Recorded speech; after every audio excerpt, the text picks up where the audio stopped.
Assalamu alaikum Nassima, comment tu vas? Wa alaykoum salam, Soumia. Ça va très bien, alhamdoulilah. Et toi? Ça va, alhamdoulilah. Et vous les enfants, comment allez-vous? Alhamdulillah. Bienvenue dans le jardin des histoires apaisantes. Ici, chaque histoire te guide avec sagesse et douceur. Écoute bien, l'histoire commence. Assalamu alaikum les enfants. Aujourd'hui, je vais vous raconter l'histoire d'un grand héros de l'islam, Az-Zubayr ibn al-Awwam. Vous savez, Zubayr n'était pas un homme ordinaire. C'était un compagnon du prophète Mohammed sallallahu alayhi wa sallam. Et il a accompli des choses incroyables dans sa vie. Alors installez-vous bien et écoutez cette belle histoire. Zubayr est né à la Mecque dans une famille noble. Il était très jeune quand il a entendu parler de l'islam, car sa mère n'était autre que Safiya bint Abd al-Muttalib, la tante paternelle du prophète Mohammed sallallahu alayhi wa sallam. Dès qu'il a appris l'appel du prophète sallallahu alayhi wa sallam à suivre le chemin d'Allah, il n'a pas hésité une seule seconde. Il a accepté l'islam quand il n'avait que 15 ans. Et vous savez quoi? Il était l'un des tout premiers musulmans. Très jeune, Zubayr était déjà connu pour son courage. Vous pouvez imaginer à quel point c'était difficile d'être musulman à cette époque à la Mecque. Les croyants étaient souvent persécutés, mais Zubayr ne s'est jamais laissé décourager. Il défendait toujours la vérité et la justice, même quand c'était dangereux pour lui. Plus tard, quand les musulmans ont dû quitter la Mecque pour aller à Médine, Zubayr a suivi le prophète Mohammed sallallahu alayhi wa sallam.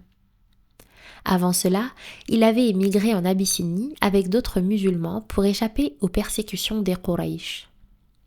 Cette migration lui a permis de vivre une période de tranquillité avant de rejoindre le prophète sallallahu alayhi wa sallam à Médine. Mais ce n'est pas tout. Zubayr était aussi un grand guerrier. Il a participé à presque toutes les batailles aux côtés du prophète sallallahu alayhi wa sallam.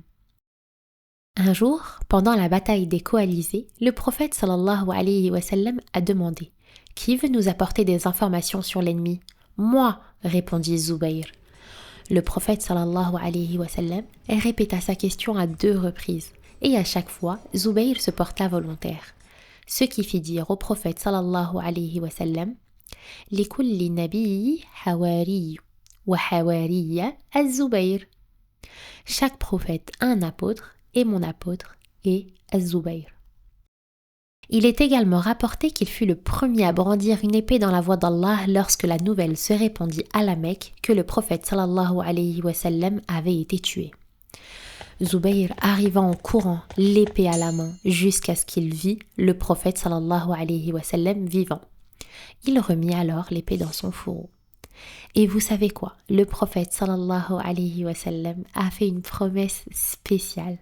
Il a dit que Zubayr avec 9 autres compagnons irait au paradis.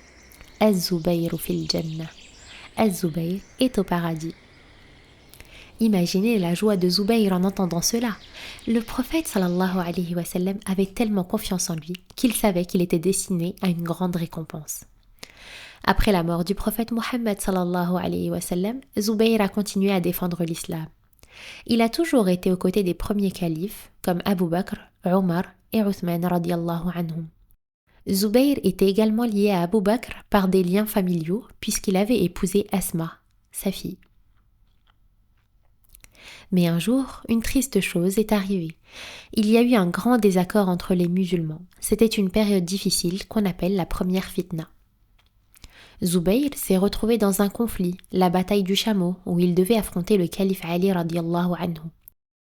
Mais savez-vous ce qu'il a fait? En plein milieu de la bataille, il s'est rappelé que le prophète Mohammed sallallahu alayhi wa sallam lui a dit: Tuqatiluhu wa anta lahu zalim. Tu te battras contre lui, mais tu seras injuste envers lui.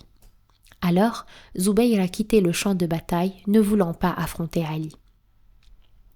Malheureusement, peu de temps après, Zubayr a été tué. Mais malgré cela, il a quitté ce monde en héros et en fidèle serviteur d'Allah.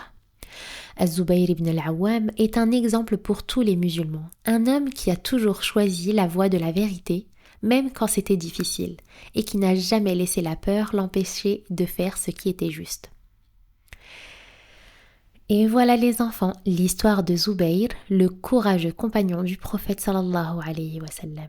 Rappelez-vous toujours de son courage et de sa foi et essayez d'être vous aussi des personnes qui défendent la justice, la vérité et la foi en Allah. Et à très bientôt pour une nouvelle histoire, Inch'Allah. Assalamu alaikum wa rahmatullahi wa barakatuh.